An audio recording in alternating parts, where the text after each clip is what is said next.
오늘 레위기 4장 말씀 가지고 회개와 정결함이 있는 예배자라는 제목으로 같이 말씀 나누도록 하겠습니다. 사랑 중에서 가장 위대한 사랑은 용서입니다. 오늘 레위기 4장을 통해서 우리는 하나님의 용서, 하나님의 그 위대한 사랑들을 같이 살펴보기를 원해요. 레위기 4장의 제사의 이름은 속죄제입니다. 여러분, 이 속죄제는 앞에 있었던 제사들과 조금 다른 부분들이 많아요. 레위기의 제사는 두 가지로 구분이 되는데, 첫 번째는 자발적인 제사, 또 하나는 의무적인 제사예요. 우리가 앞에 보았던 번제와 소제와 화목제는 자발적인 제사예요.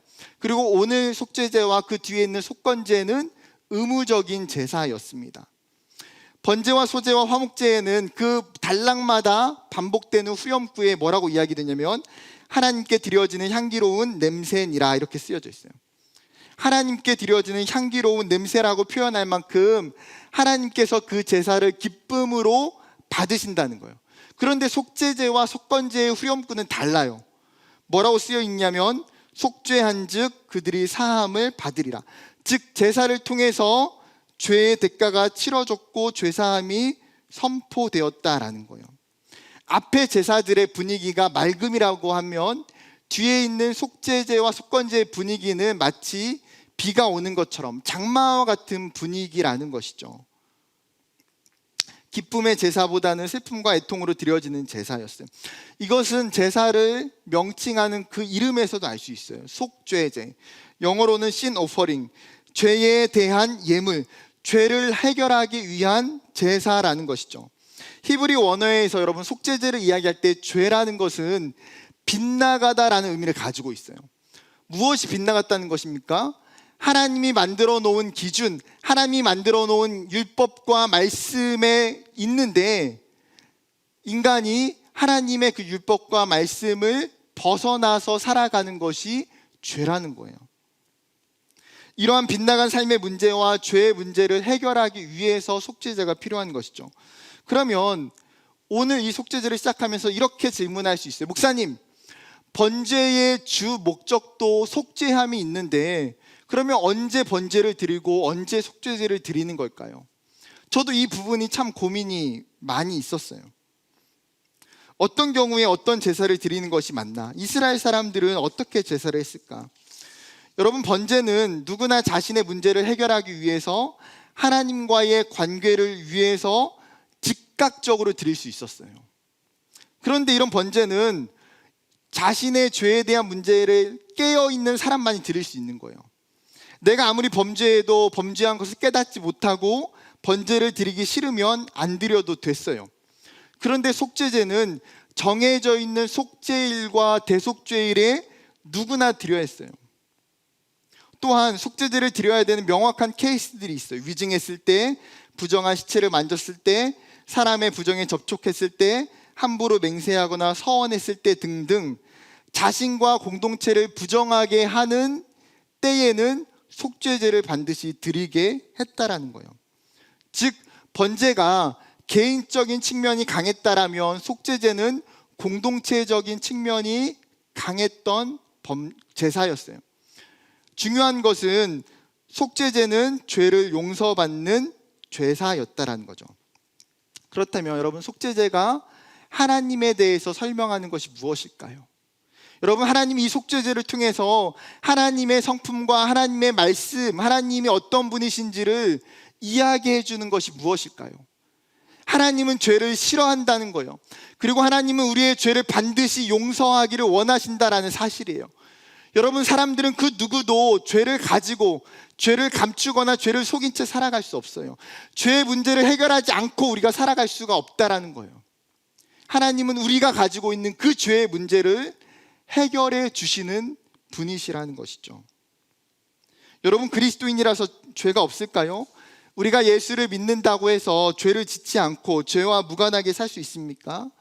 그렇지 않죠. 로마서에서 분명히 이야기하는 것처럼 모든 사람은 죄인이라고 이야기해요.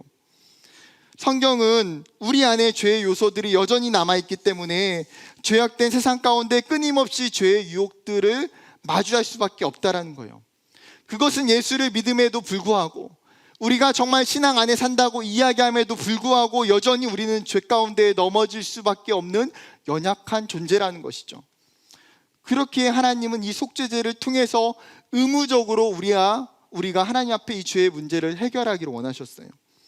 오늘 본문과 연관이 되는 레위기 16장에 대속죄일의 규정에 대해서 이렇게 이야기합니다. 16장 29절부터 30절.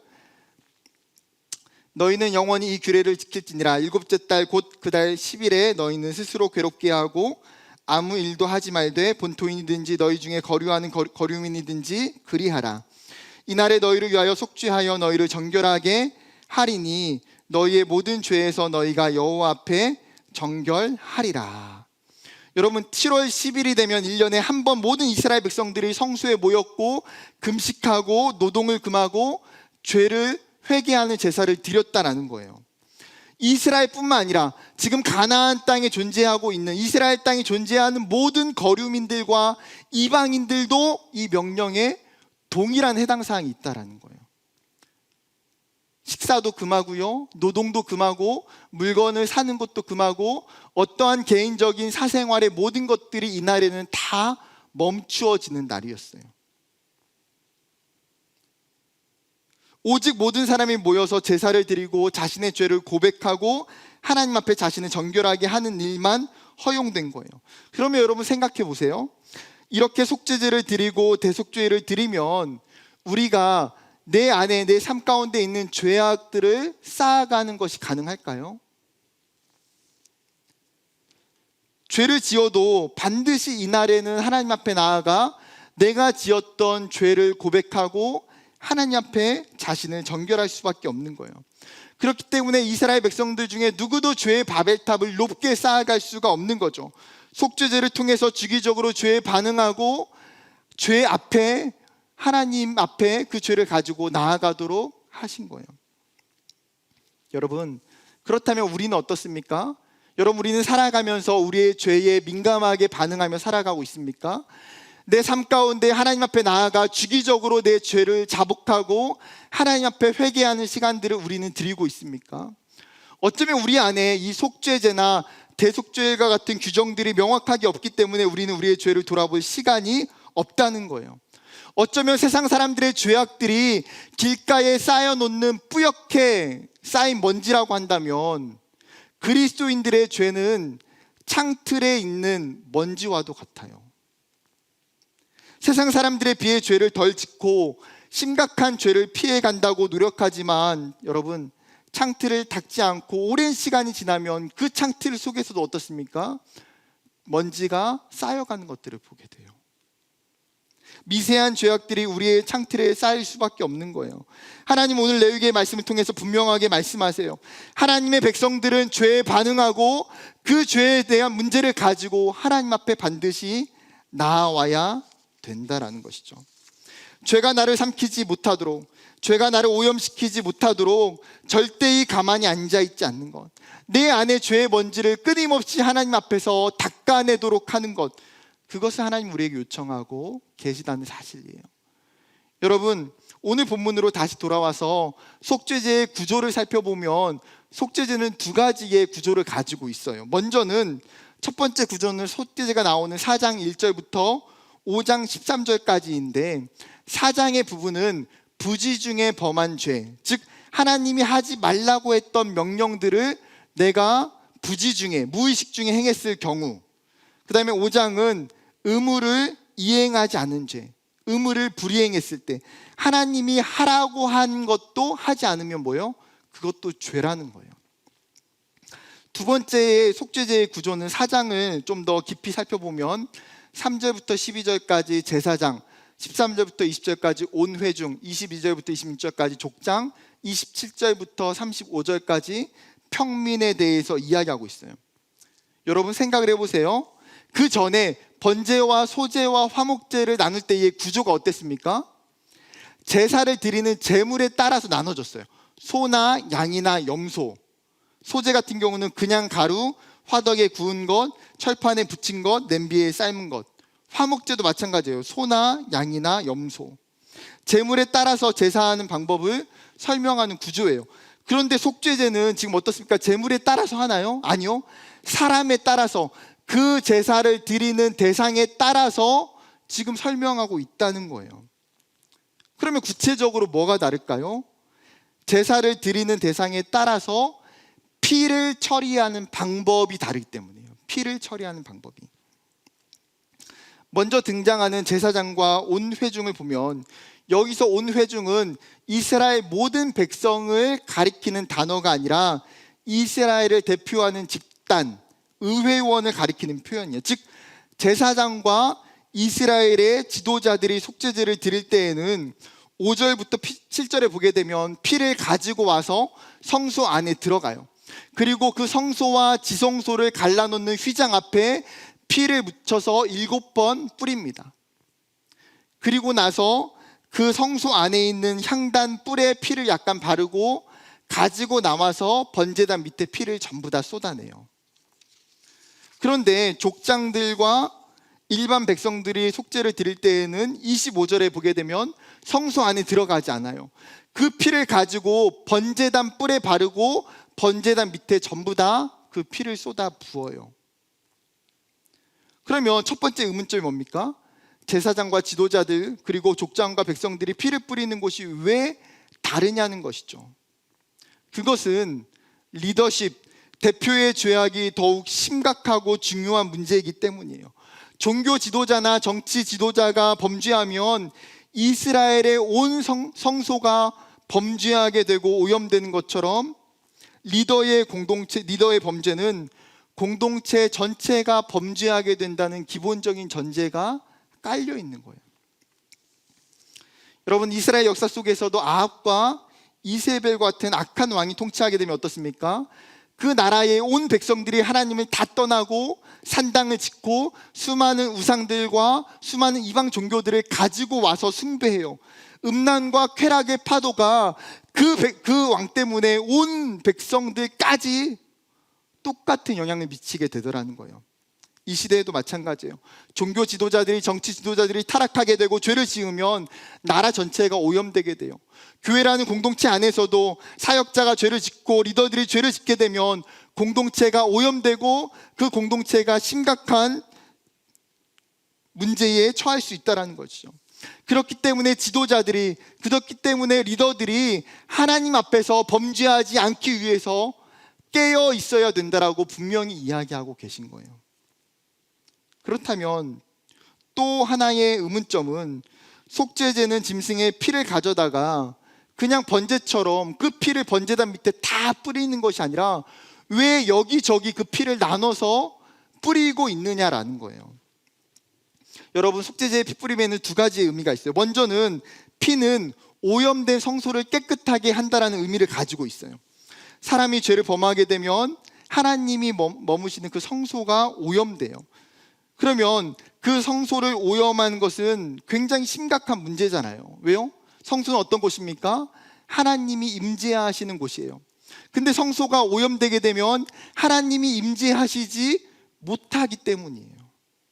그래서 성소와 번제단에 피를 뿌려서 오염된 성소를 정화시키는 거예요. 피 뿌림의 다른 두 번째 이유는, 피는 생명을 의미하며 번제단 밑에 그 피를 뿌림으로 말미암아 내 생명을 하나님께 드린다라는 의식이에요. 즉 죄로 인해서 내가 죽어야 하는 생명이잖아요. 그런데 이 동물의 피를 통해서 내 생명을 대신 드리고 내가 죄 사함을 받게 되는 것이죠. 그렇기 때문에 죄에 대한 제사는 곡식이 아닌 피가 있는 짐승을 드려야만 했어요. 그렇다면 여러분, 이스라엘 백성들에게 있었던 이 핏뿌림의 행위가 이 시대 가운데에 우리에게는 어떻게 적용이 될 수 있을까요? 우리는 예배를 드릴 때에 강단 앞에 피를 뿌리거나, 여러분 예배당에 들어오면서 피를 뿌리고 들어오는 사람이 있습니까? 아니, 없어요. 우리의 예배 속에서 이 핏뿌림은 여러분 회개예요. 회개. 이스라엘이 피를 뿌린 것은 무엇을 해결하기 위한 거예요? 자신의 죄의 문제를 해결하기 위해서 피를 뿌린 거예요. 우리는 우리의 죄를 해결하기 위해서 그렇다면 무엇을 해야 됩니까? 하나님 앞에 회개해야 돼요. 예배의 자리에 나올 때에, 그리고 내 삶 가운데에 하나님 앞에 예배 드릴 때에 회개하는 것. 죄가 나타날 때에 작동되어야 하는 우리의 가장 중요한 삶의 반응은 단 한 가지, 그것은 바로 회개예요. 하나님이 속죄제를 통해서 우리에게 말씀하시는 것도 이 회개를 강조하시는 거예요. 너희가 그 세상 가운데 죄에 굴복되는 것이 아니라, 죄에 끌려다니는 것이 아니라 다시금 회개를 통해서 하나님 앞에 나아가야 된다는 거죠. 요한 사도가 요한일서 1장에 이렇게 선포하고 있습니다. 8절부터 10절을 같이 읽어볼까요? 시작. 만일 우리가 죄가 없다고 말하면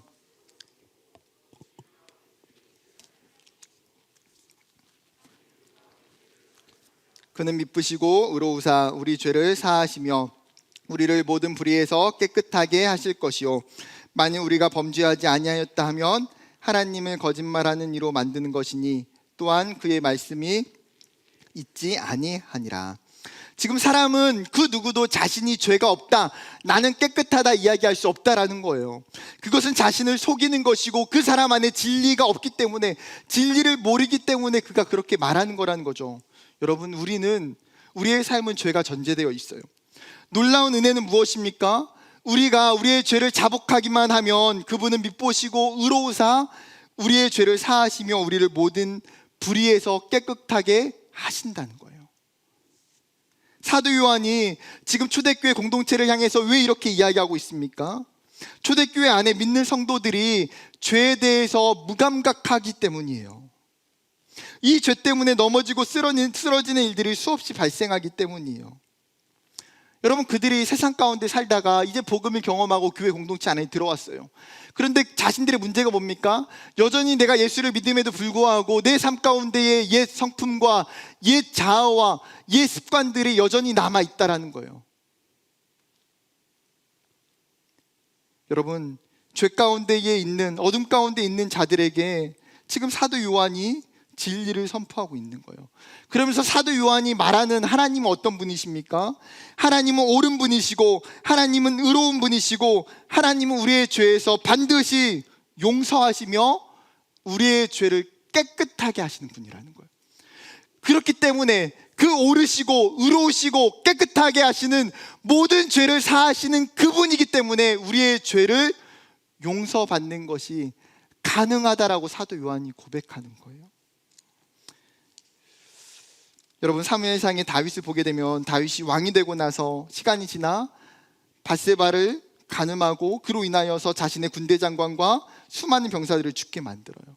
한순간에 간음과 살인죄라는 엄청난 죄를 저지르게 돼요. 그러면 하나님은 이 다윗을 징계하고 벌하시고 다윗을 떠나시고 다윗을 사용하지 않는 것이 맞는 것 아닙니까?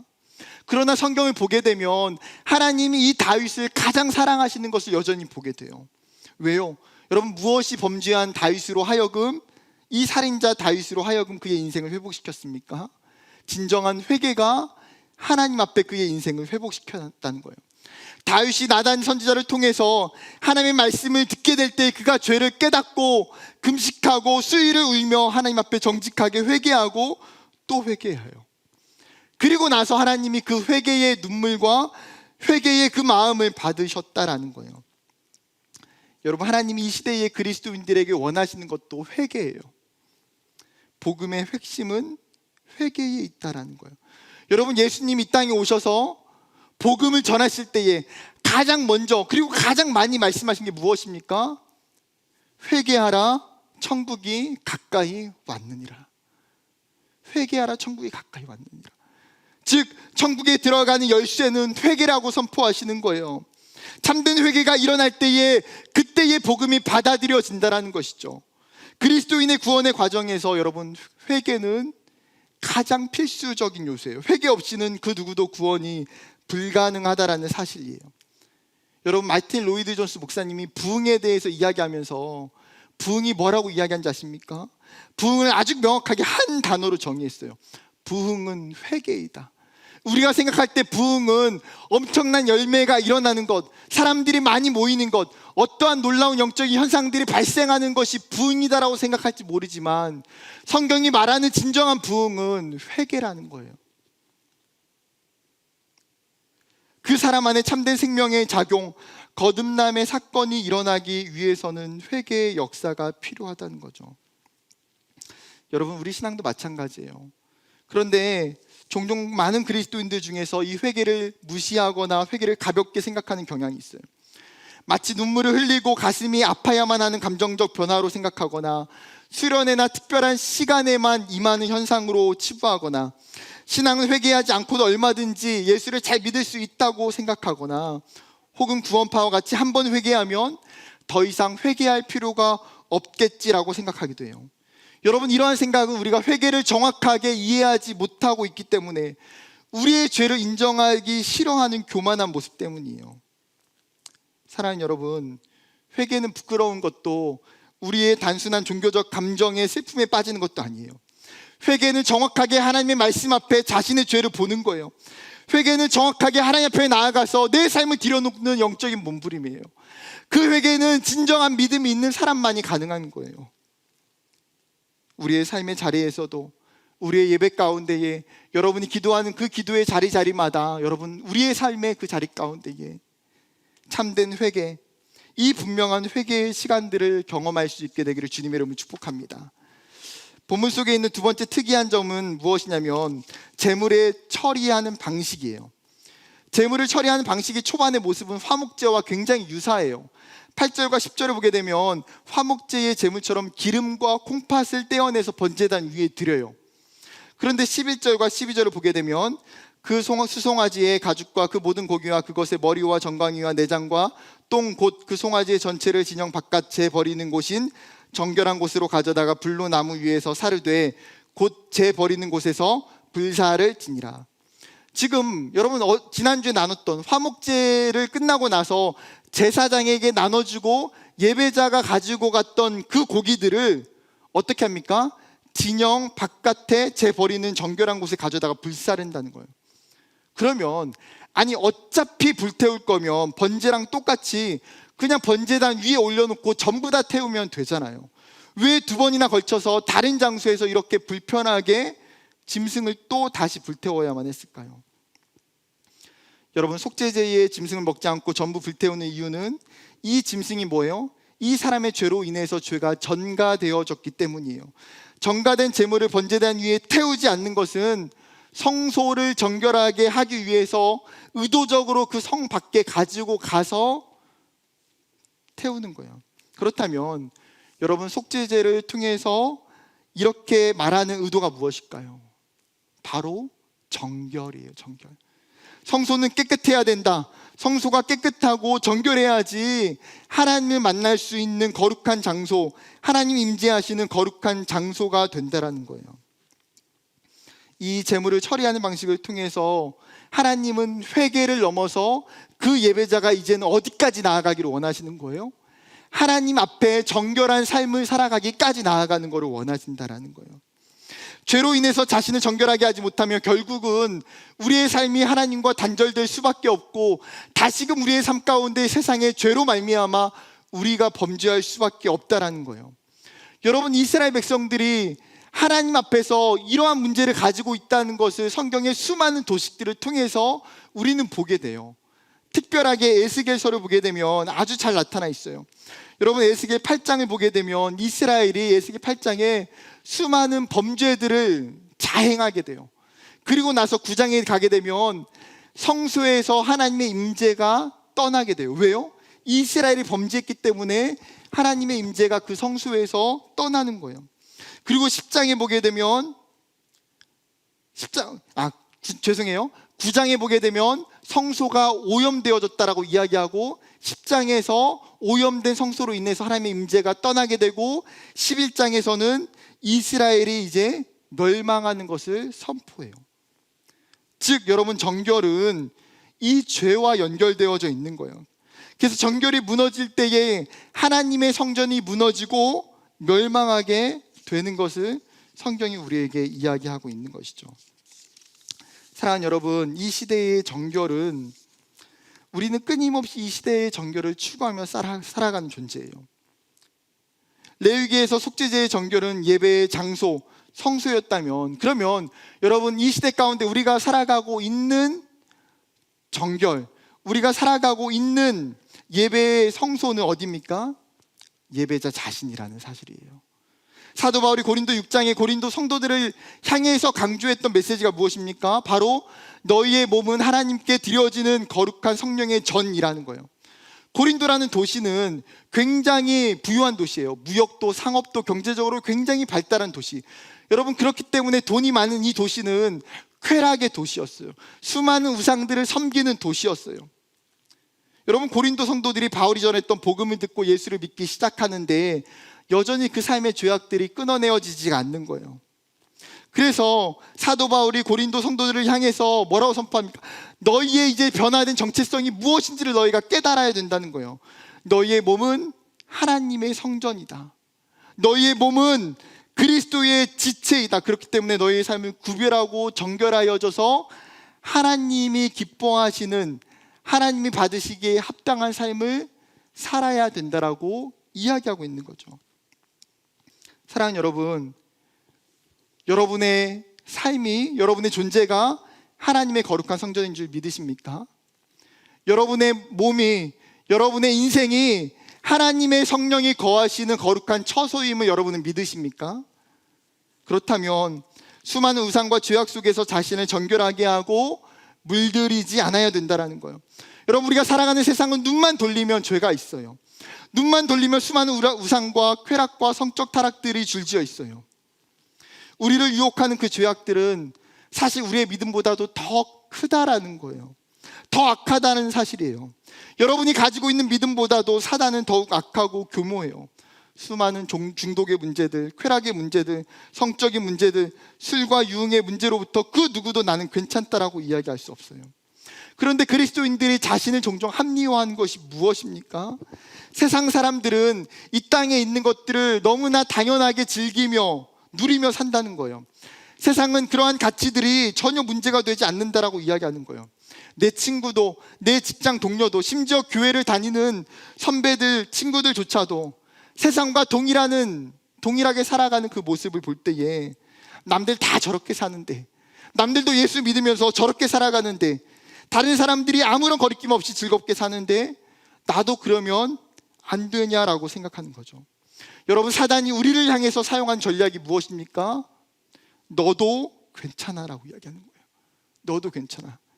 남들이 그렇게 살기 때문에 너도 예수를 믿으면서 그렇게 살아도 된다라고 이야기하는 거예요. 그러나 성경은 우리에게 그렇게 이야기하지 않아요. 에베소서 5장 8절부터 11절을 보게 되면 너희가 전에는 어두움이었더니 이제는 주 안에서 빛이라. 빛의 자녀들처럼 행하라. 빛의 열매는 모든 착함과 의로움과 진실함에 있느니라. 주를 기쁘시게 할 것이 무엇인가 시험하여 보라. 너희는 열매 없는 어둠의 일에 참여하지 말고 도리어 책망하라. 너가 예수를 믿음으로 말미암아 이제는 더 이상 어둠 가운데 있는 것이 아니라 우리의 존재가 뭐라고요?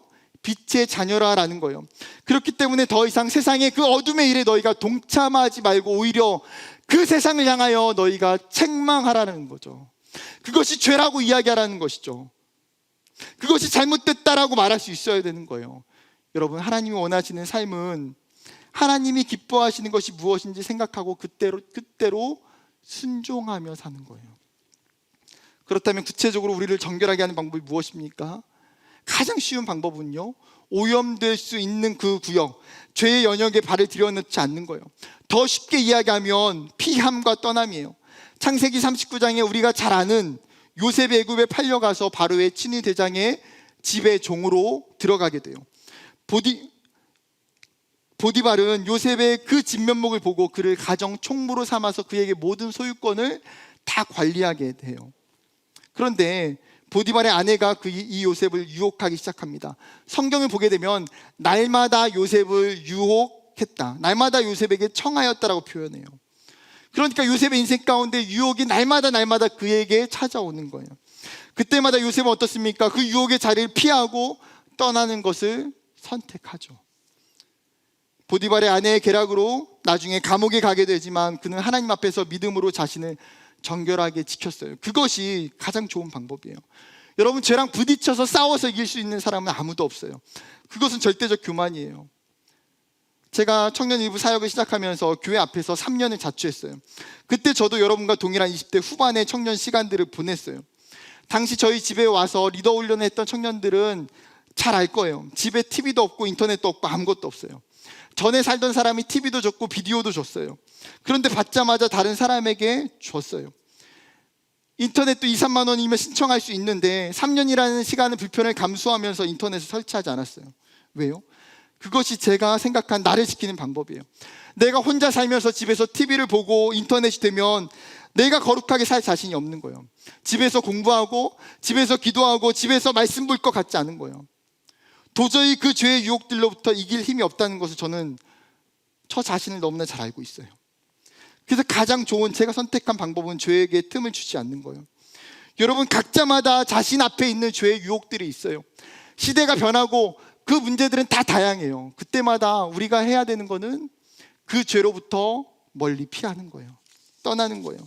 사랑하는 여러분 한 사람 한 사람들이 얼마나 소중하고 귀한 존재인지요. 내가 하나님 앞에서 얼마나 귀한 존재인지를 깨닫기 때문에, 내가 하나님의 거룩한 성전이고 도구임을 깨닫기 때문에 이 세상 가운데에 자신을 정결하게 지켜나가야 됨을 기억했으면 좋겠습니다. 말씀을 정리하면 마지막 중요한 질문을 해결하려고 합니다. 그렇다면 여러분, 우리는 더 이상 짐승을 잡아서 그 피를 들여서 속죄제를 드리지 않아요. 그렇다면 우리는 어떻게 이 속죄제가 가능할까요? 바로 예수 그리스도를 통해서 가능하다는 사실이에요. 이 속죄제를 완성하신 분은 예수 그리스도예요. 히브리서 기자는 13장 11절부터 12절에 이렇게 이야기해요. 이는 죄를 위한 짐승의 피는 대제사장이 가지고 성소에 들어가고 그 육체는 영문 밖에서 불사름이라. 그러므로 예수도 자기 피로써 백성을 거룩하게 하려고 성문 밖에서 고난을 받으셨느니라. 지금 바울이 예수님을 통해서 보는 것이 무엇입니까? 정확하게 속죄 제사를 보고 있는 거예요. 그 예수님이 이 땅에 오신 이유는 인간의 죄를 속죄하기 위함이다. 그가 자신의 피를 뿌림으로 말미암아 인간의 모든 죄악들을 다 해결하셨어요. 심지어 예수님께서 어디로, 그 예루살렘을 떠나서 성전 밖을 떠나서 골고다 언덕 가운데에 고난을 받으시고 그곳에서 죽임당하셨던 그 어린 양 예수, 그분이 속죄 제물 되어졌다라는 것은 사도 바울이 정확하게 보고 있는 거예요. 사랑하는 여러분, 우리는 그 누구도 죄의 문제를 해결할 수 있는 사람이 없어요. 아무리 우리가 선을 행하고 우리의 많은 지식과 노력과 물질도 그 어떤 것도 우리의 죄를 해결할 수 없어요. 왜요? 우리가 가지고 있는 죄는 인간 영역 밖의 일이기 때문이에요.